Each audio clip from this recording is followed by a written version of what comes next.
Halo GP Mania, di Starting Grid kali ini kita akan membahas mengenai Joan Mir, pembalap muda yang menjadi juara dunia MotoGP tahun 2020 hanya dalam waktu 5 tahun.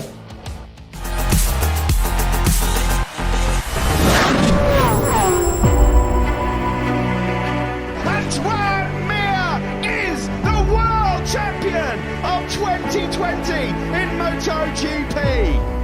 Pembalap Suzuki X-Star, Joan Mir sukses memberi gebrakan dalam MotoGP 2020. Meski hanya finish ke-7, Mir mengunci gelar dunia di seri Valencia yang digelar di sirkuit Ricardo Tormo, Spanyol pada 15 November lalu. Ia pun sukses mempersembahkan gelar perdana Suzuki sejak Kenny Roberts Jr. di GP 500 pada tahun 2000 silam. Kini nama Mir pun berjajar dengan legenda-legenda Suzuki seperti Barry Sheene, Marco Lucinelli, Franco Uncini, Kevin Swans, dan Kenny Roberts Jr. Ia juga menjadi juara dunia termuda ke-7 di GP 500 atau MotoGP dengan usia 23 tahun 75 hari.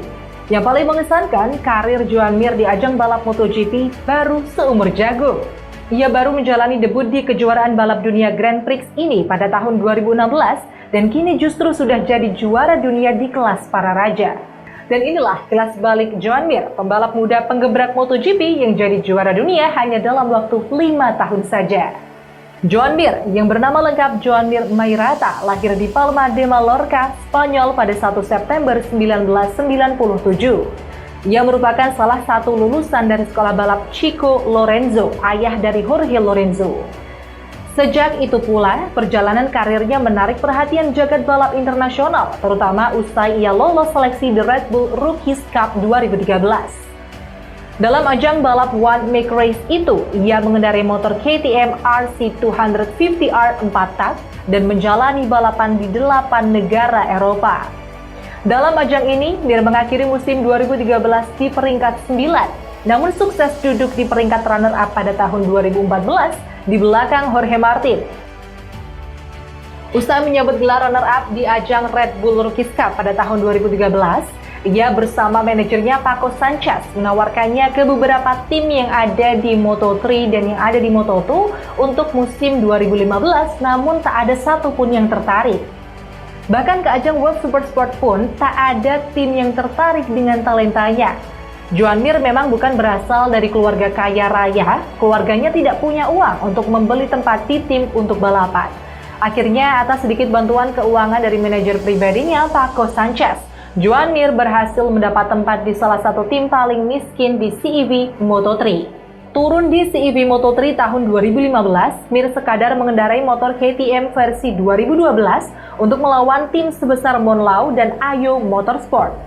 Luar biasanya, ia sukses 4 kali menang di 6 balapan pertama dan duduk di peringkat keempat klasmen pembalap, di belakang Nicolo Bulega, Albert Arenas, dan Aaron Canet. Berkat performanya yang hebat di FIM CEV Moto3 Junior World Championship, Mir dapat satu kesempatan menjalani debut Grand Prix di kelas Moto3.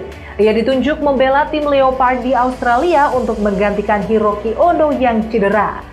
Start di posisi ke-18, ia gagal finish usai mengalami tabrakan dengan John McPhee.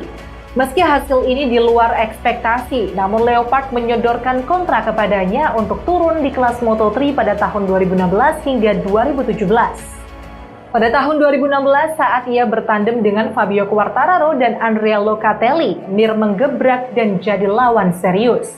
Meraih 3 podium dan 1 kemenangan. Ia mengakhiri musim di peringkat ke-5 dan sukses merebut gelar debutan terbaik. Pada 2017, Mir yang hobi main skateboard ini makin menggila. Ia sama sekali tak pernah tergeser dari puncak klasemen sejak awal musim.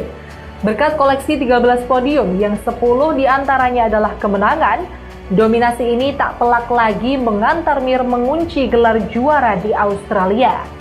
Ia juga jadi pembalap Spanyol ketiga yang menjuarai Moto3 usai Maverick Viñales di tahun 2013 dan Alex Marquez di tahun 2014. Usai menjuarai Moto3 pada tahun 2015, di tahun 2018 ia naik ke kelas Moto2 bersama tim paling prestisius, Estrella Galicia Marc Vidies. Uniknya, saat musim baru berjalan 5 seri, Mir secara mengejutkan mengaku hanya ingin turun setahun di kelas tersebut dan membidik motor tim pabrikan di MotoGP pada tahun 2019. Ia bahkan menyatakan kontrak MotoGP lebih berarti dari gelar dunia Moto2. Pernyataan sensasional yang keluar langsung dari mulut Mir itu disambut langsung oleh berbagai gosip. Usai Ducati menyatakan ketertarikan padanya, Mir dikabarkan menandatangani perjanjian prakontrak dengan Repsol Honda, menyusul kemungkinan pensiunnya Dani Pedrosa. Meski begitu, akhirnya Mir mantap memilih Suzuki X-Star. Kontrak MotoGP telah berada di dalam genggaman, Mir pun langsung fokus pada masa depan. Ia mengakhiri Moto2 2018 di peringkat 6 pada klasemen pembalap dengan koleksi 155 poin dan 4 podium. Dengan Quartararo yang membela Petronas Yamaha SRT, Pecco Bagnaia yang membela Pramac Racing, dan Miguel Oliveira yang membela Red Bull KTM Tech3, Mir pun jadi satu-satunya debutan MotoGP 2019 yang dapat dukungan 100% dari pabrikan. Alhasil, ia pun dijagokan menjadi debutan terbaik 2019. Dalam balapan pertamanya di kelas para raja, Mir pun tampil cukup baik, finish di posisi ke-8. Namun pada 5 seri berikutnya, Mir 2 kali gagal finish, 2 kali finish tanpa poin, dan sekali finish di posisi ke-12. Pada 3 seri berikutnya, ia sempat bertarung di posisi 8 besar, namun gagal finish lagi di Brno, Ceko. Kesialan Mir di Brno pun tak berhenti sampai di situ. Dalam uji coba pasca balap keesokan harinya, Mir mengalami kecelakaan hebat dalam kecepatan lebih dari 300 km per jam di tikungan pertama. Motornya terpental keluar trek dan Mir menabrak dinding pembatas yang membuatnya mengalami memar-memar pada paru-parunya. Mir pun marah besar karena ia terpaksa absen 2 seri, namun amarah ini ia rubah menjadi energi positif. Ingin kembali tampil jauh lebih baik saat kembali. Benar saja, dalam 7 seri tersisa, ia makin konsisten masuk 8 besar. Sayang, ia harus puas mengakhiri musim di peringkat ke-12 dan kalah dari Quartararo dalam perebutan gelar debutan terbaik. Meski peringkatnya pada tahun 2019 tak bombastis, Mir tetap fokus bekerja keras pada masa pramusim tahun ini.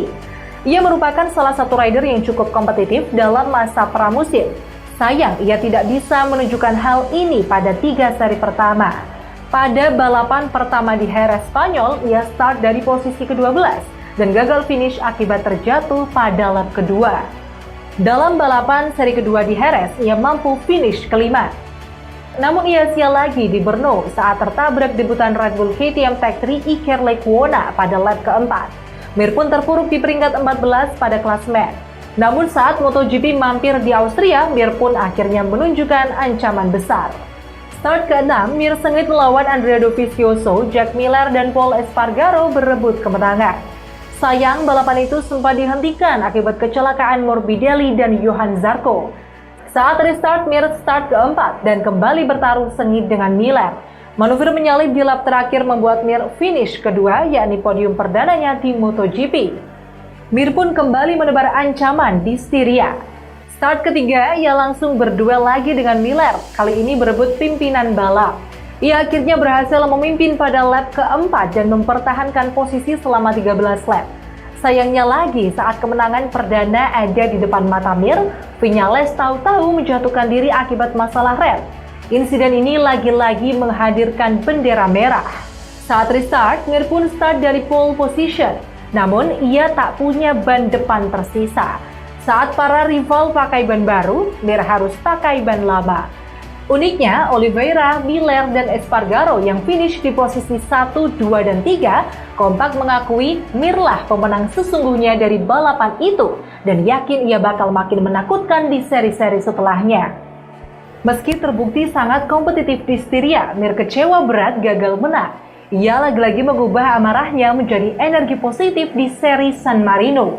Dalam balapan itu, ia berduel dengan sang idola Valentino Rossi dan memperebutkan posisi ketiga, dan hasil ini membuatnya makin percaya diri menjalani sisa musim. Mir pun meraih trofi ketiganya usai finish kedua di seri Emilia-Romagna. Di belakang Viñales yang menang usai Bagnaia terjatuh, Mir lagi-lagi naik podium di Catalunya di belakang Quartararo. 4 trofi sudah di tangan dan tahu-tahu ia duduk di peringkat runner-up pada klasemen pembalap. Hanya tertinggal 8 poin dari El Diablo. Situasi pun berubah total ketika mereka tiba di Aragon. Meski start dari pole, Quartararo terpuruk hanya finish ke-18 dan tanpa poin. Sementara itu, Mir justru finish ketiga. Hasil ini membuat Mir akhirnya mengambil alih puncak klasemen dari tangan Quartararo dengan keunggulan 6 poin.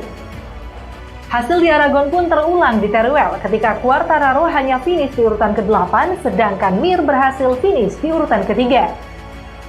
Meski performanya dapat banyak pujian, Mir sempat ditakutkan bakal jadi juara dunia tanpa kemenangan, mengulang torehan Emilio Alzamora yang menjuarai GP 125 pada tahun 1999 tanpa satupun kemenangan. Meski begitu, Mir tak mau mengulangi apa yang dilakukan oleh Alzamora. Pembalap berusia 23 tahun ini justru membuat Quartararo makin merana dengan meraih kemenangan perdana di MotoGP Eropa yang membuatnya makin kokoh di puncak klasemen dengan keunggulan 37 poin. Mir pun hanya tinggal finish ketiga di seri Valencia untuk mengunci gelar dunia. Nyatanya dalam balapan tersebut Mir hanya finish ke-7. Namun ia tetap sukses mengunci gelar dunia usai Rins hanya finish ke-4. Quartararo gagal finish, Andrea Dovizioso finish ke-8, dan Maverick Viñales finish ke-10. Menjelang seri penutup di MotoGP Portugal yang digelar di sirkuit Algarve Portimao pada 20 hingga 22 November nanti, Mir pun telah mewujudkan impiannya menjadi juara dunia di kelas para raja. Ia mengoleksi 171 poin, unggul 29 poin dari Morbidelli yang ada di peringkat kedua.